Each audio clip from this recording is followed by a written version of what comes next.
بسم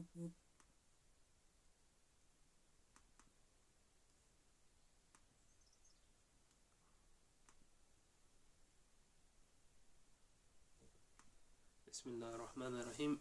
نويت التعلم والتعليم والتذكر والتذكير والنفع والانتفاع والإفادة والاستفادة والحث على التمسك بكتاب الله وسنة رسوله صلى الله عليه وسلم والدعاء إلى الهدى ودلالة على الخير ابتغاء وجه الله ومرضاته وقربه وثوابه سبحانه وتعالى.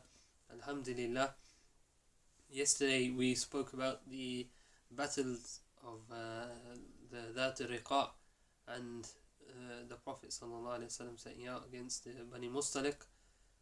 And so now, today we'll speak out when the Prophet ﷺ on his way back, when he was returning from the Bani Mustaliq, that Sayyidina Aisha radiallahu ta'ala anha, our mother, she was with the Prophet ﷺ on this expedition. And so on the way back, the Prophet ﷺ, he sets up camp, and the Prophet ﷺ, as we mentioned, that he decided to break camp and move quickly. And so when they did, Sayyidina Aisha radiallahu ta'ala anha, that she had gone, she was no longer in her tent, and she wasn't in her hawdaj, which is what women would travel in, that this thing that would sit on top of on a camel, and the woman would sit inside it, so they will be shaded from the sun. And so Aisha radiallahu ta'ala anha, she wasn't in her tent, and she had actually gone to relieve herself. And while she had gone to relieve herself, on the way back she realized that she had left her necklace. It was missing, and it must have fallen off at the place where she went to relieve herself. So she went back radiallahu ta'ala anha to that place to search for her necklace. And so while she was gone, the men who came to move the camp and pick up the tents, and so they realized that Aisha wasn't in her tent, so they thought that she was in the hawdaj, that she was on the camel radiallahu ta'ala anha. And with them thinking that she was inside, the men began to move, and the army sets off, and they begin to leave without Sayyidina Aisha radiallahu ta'ala anha. And so she radiallahu ta'ala anha, she finds her necklace at the place where she went to relieve herself, and she now begins to return to the camp. And as she begins, and she comes back to the camp, and she realizes that the soldiers have left and the Prophet ﷺ has left, and nobody has realized that she's not with them. So she remains there, thinking that when they realize that I'm not there, that someone will be sent to come and collect me, and so it's best that I stay here, because she had no method of going there. She couldn't walk radiallahu ta'ala anha. And so she remains there, and while she's there, she fell asleep because the soldiers hadn't realized that Sayyidina Aisha was missing. So she radiallahu ta'ala anha falls asleep, and then while she's asleep, Safwan ibn Mu'attal, he passes by and he sees Sayyidina Aisha from afar, and then he recognizes her, and he realizes it's Sayyidina Aisha radiallahu ta'ala anha, and he loudly then says, Inna lillahi wa inna ilayhi raji'un, to get her attention, and that she covers herself radiallahu ta'ala anha.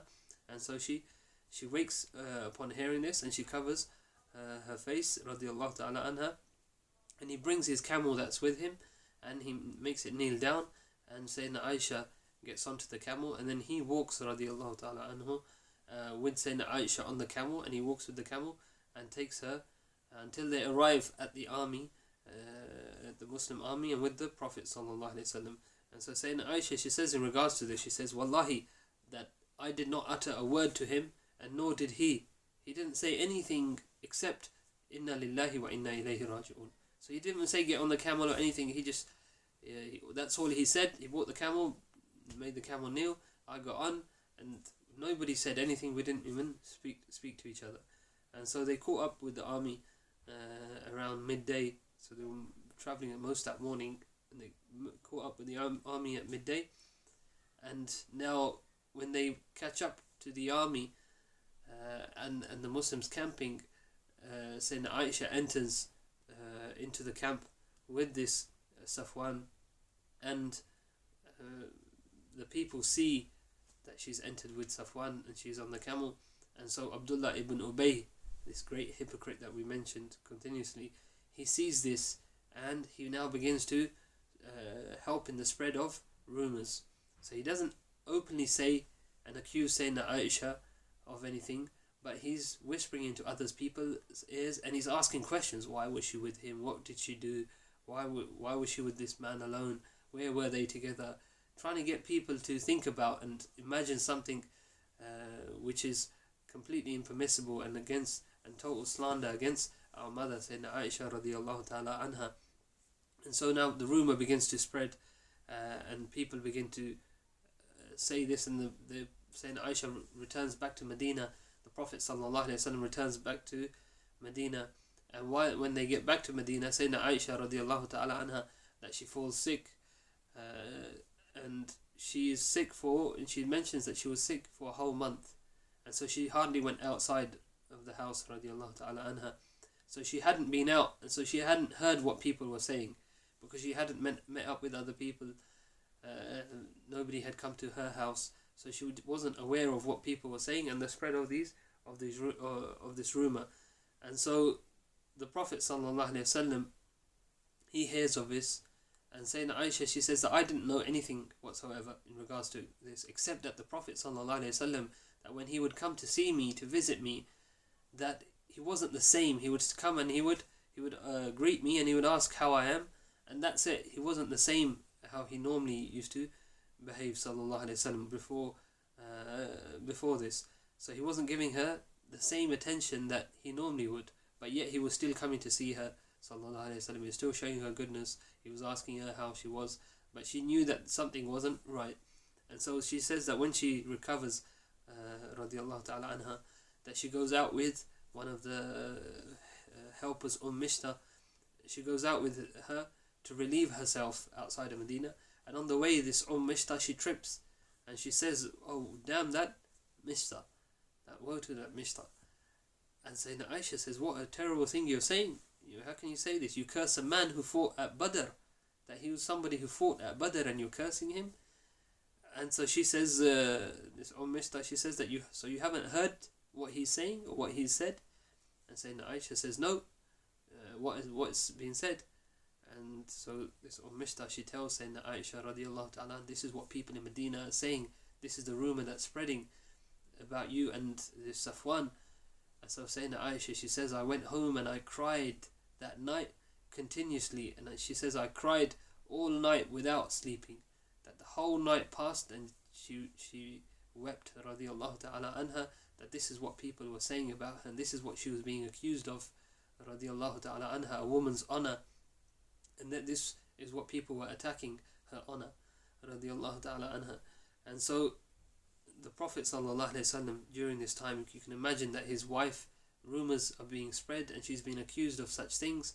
The Prophet sallallahu alaihi wasallam is feeling immense pain in regards to this, and he's hugely upset radiallahu ta'ala sallallahu alaihi wasallam, because this is his wife and the one that she's beloved to him sallallahu alaihi wasallam.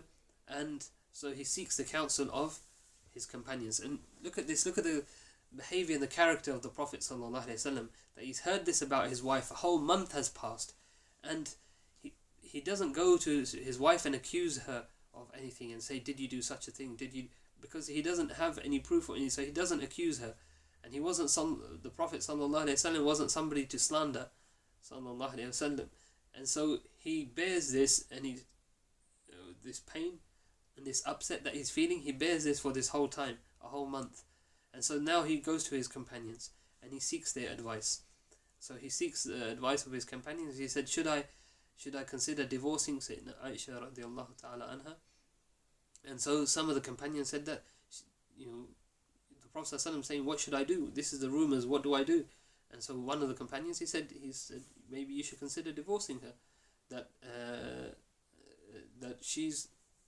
there's many women other than Aisha radiallahu ta'ala anha.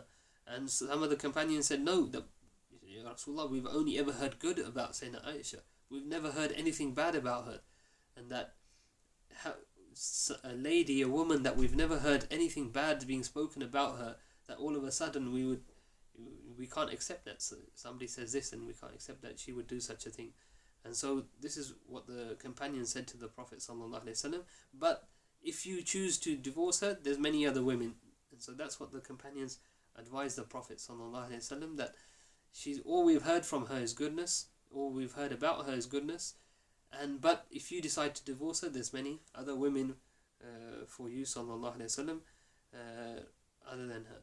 And so the Prophet ﷺ, he asks Sayyidina Aisha's maid, Barira, and he goes to her and he asks her what she knows about Sayyidina Aisha. Has she seen anything or heard anything?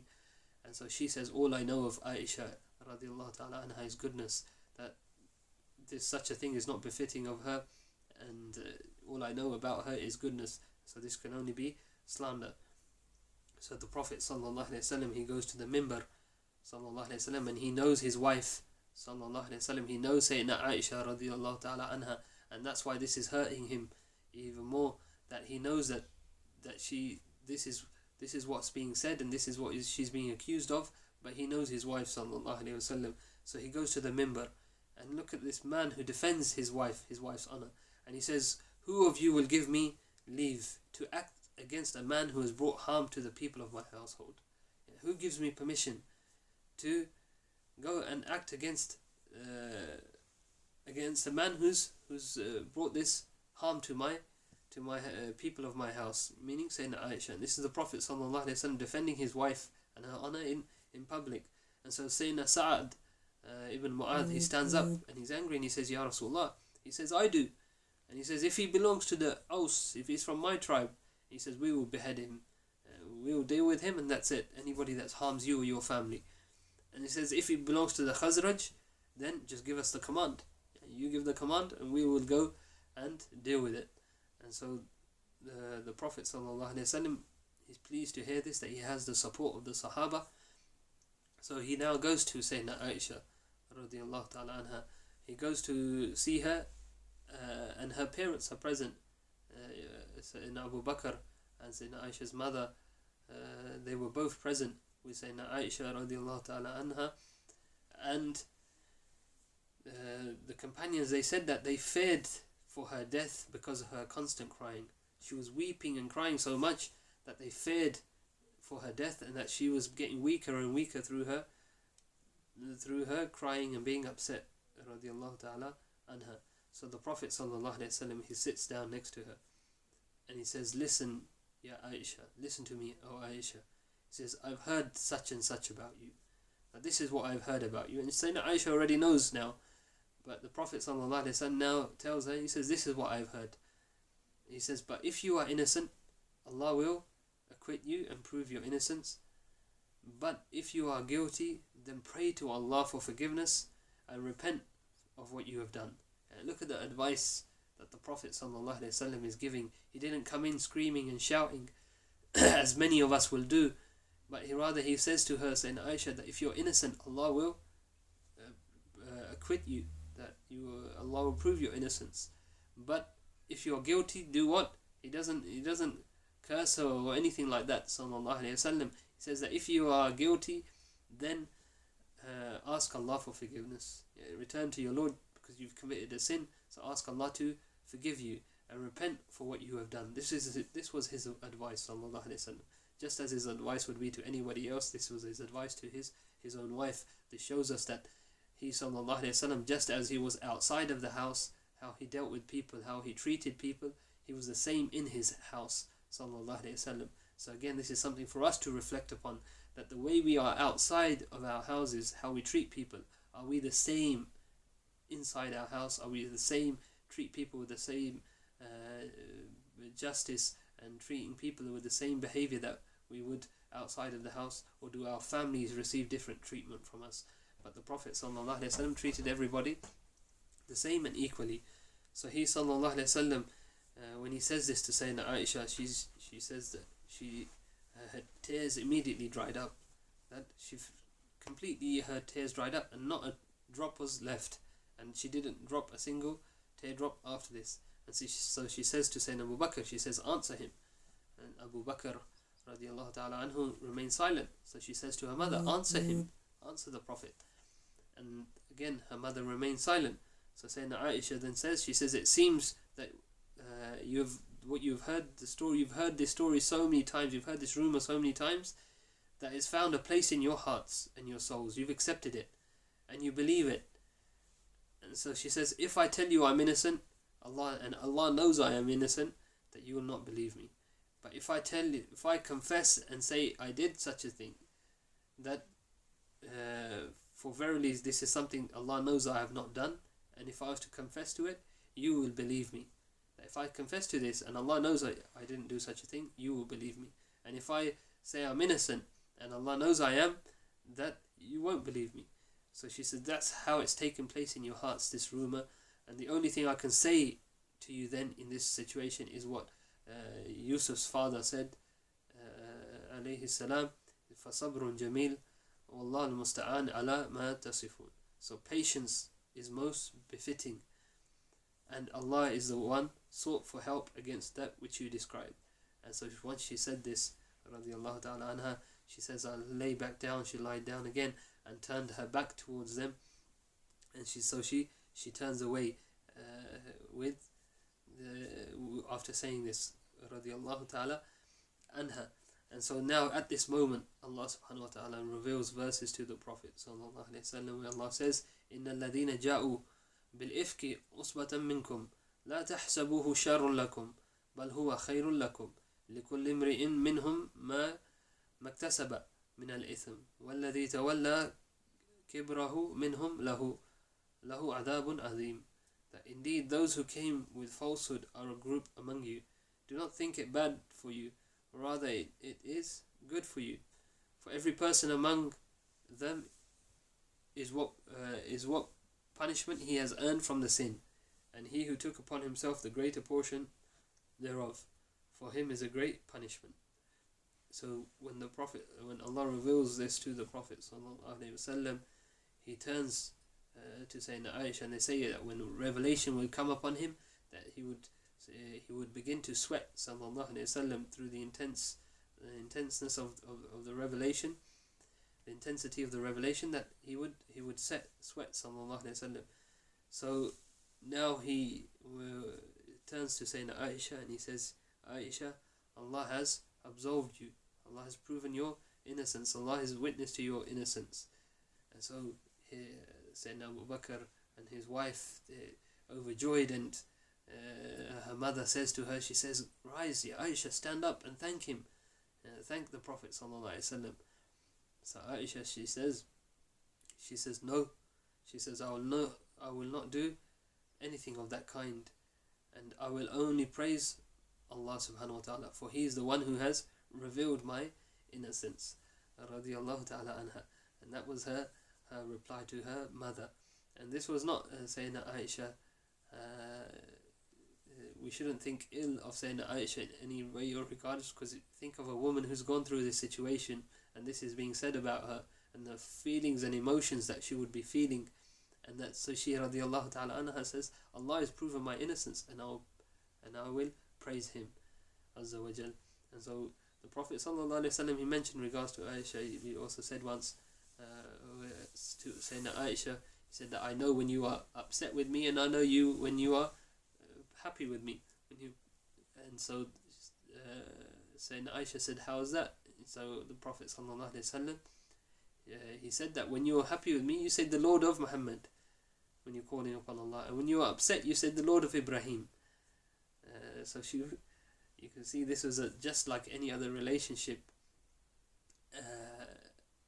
between a husband and a wife. This was a relationship of a husband and a wife, and the Prophet ﷺ treated it as such. He didn't treat his wives any different. He treated them like wives, and he's the example for us. We don't treat our women like wives, and our women don't treat their husbands like husbands. But when we look at the example of the Prophet ﷺ and the noble household, we see that's how one should treat each other. And so now Abu Bakr, after hearing this, he goes, and he had been supporting the family of Mishta financially because they were relatives. And so after this ayah was revealed, he swore to stop, that he was going to stop supporting them financially. And then Allah subhanahu wa ta'ala reveals verses that it's better to forgive those who do such a thing, rather than stopping the financial support, because those that are wealthy should support those who are not. And so the Prophet ﷺ, he then called for Mishta and Hassan bin Thabit and Hamna bint Jahsh, and who were involved in spreading these lies, and all of them were punished. And Abdullah ibn Ubay, he got away with it because, as I mentioned, he didn't openly slander. He didn't openly say anything that was considered to be slander. Rather, he was very sly in the manner that he helped in the spread of these rumors, and how he instigated all of this. So he escaped that punishment. So the punishment was for only those who openly slandered. So inshallah we'll mention some of the wives of the Prophet ﷺ and who he married quickly. From amongst them was Sayyidatuna Hafsa radiallahu ta'ala anha, the daughter of Umar bin Khattab. The Prophet ﷺ married her in the 3rd year after Hijrah, after her husband was killed at the Battle of Uhud. So the Prophet ﷺ married her, and she was when the Mus'haf was compiled, it was kept in Sayyidatuna Hafsa's house. That she was the one that took care of the Mus'haf, the Quran, when it was compiled into one book, because prior to that it was different Sahaba had different copies or different sections of the Quran or the Mus'haf. He also married Zainab bint Khuzaymah, and he married her also in the year 3 Hijri. Her husband also died at Uhud, Abdullah bin Jahsh, and he was the Prophet ﷺ's wet nurse brother. So they were brothers through wet nursing. And so after her husband passed away, the Prophet ﷺ married her to take care of her, radiallahu ta'ala anha. And she was known as al-Masakin, for she gave much charity. But she, radiallahu ta'ala anha, died. She's one of only 2 wives of the Prophet ﷺ to die before him, Sayyidina Khadija and Zainab, who died 1 year later in the year 4 Hijri in the Rabi al-Thani. Then we have also his wife Salama, Hind bint Hudayfa, and the Prophet ﷺ married her in the 4th year from Hijrah, after again her husband passed away, Abu Salama, and he was the Prophet ﷺ's brother through wet nursing as well. And the Prophet ﷺ married her to strengthen the relationship between her tribe, the Bani Makhzum, and because her husband had passed away, and she had 4 children which the Prophet ﷺ took care of, and she died in the year 61 Hijri, and she was the last of the wives of the Prophet ﷺ to pass away. Then we also have another Zainab, and this is Zainab bin Jahsh, and she was the daughter of the Prophet ﷺ's paternal aunt, Umaymah bint Abdul Muttalib, and he married her in the 5th year from Hijrah, and that was due from a command from Allah subhanahu wa ta'ala, and she died in the year 20 Hijri, and she was from amongst the first wives of the Prophet ﷺ to pass away after him. Then we have also, he married Juwayriya bint Harith in these few years, these early years in Medina, and he married her in the 5th year of Hijrah after the Battle of Bani Mustalik, which we spoke about, and she died in the year 56 Hijri, and she was the daughter of a Jew Harith, who's from the Bani Mustalik, and she was taken prisoner originally by Thabit bin Qais, and the Prophet ﷺ offered to her that she can be set free, that he'll pay her ransom and she can be set free, because she was from a noble family from amongst the Jews, and so the Prophet ﷺ said that he will set her free, or that he proposed to her that he would marry her, and so she accepted the marriage proposal, and so then the Sahabi Thabit bin Qais set her free, and the Prophet ﷺ was wed to her, and this was in the year 5 Hijri after the Battle of Bani Mustalik. So these are some of the wives that the Prophet ﷺ married during this period. Inshallah, we can look at the other wives in the coming lessons, inshallah. Walhamdulillahi Rabbil Alameen. يا ربنا اعترفنا بأننا اقترفنا وأننا أسرفنا على لظى أشرفنا فتوب علينا توبة تغسل كل هوبة واستننا الأورات وآمن رآتي واغفر لوالدينا ربي ومولودينا وأهلي والإخواني والسائر الخلان وكل ذي محبة أو جيرة وصحبة والمسلمين أجمع آمين ربي اسمع فضلا وجود منا لا باكتساب منا بالمصطفى رسولي نحظى بكل سولي بالمصطفى رسولي نحظى بكل سولي بالمصطفى رسولي نهضى بكل سولي وصلى وسلم ربي عليه أدى الهبي وآله وصحبه عدادة الشهب والحمد لله في البدء والتناهي سبحان ربك رب العزة عما يصفون وسلام على المرسلين والحمد لله رب العالمين في كل لحظة أبدا أدى خلق ورضا نفسه وزينة عرشه ومداد كلماته اللهم صل وسلم وبارك عليه وعلى آله وصحبه الفاتحة.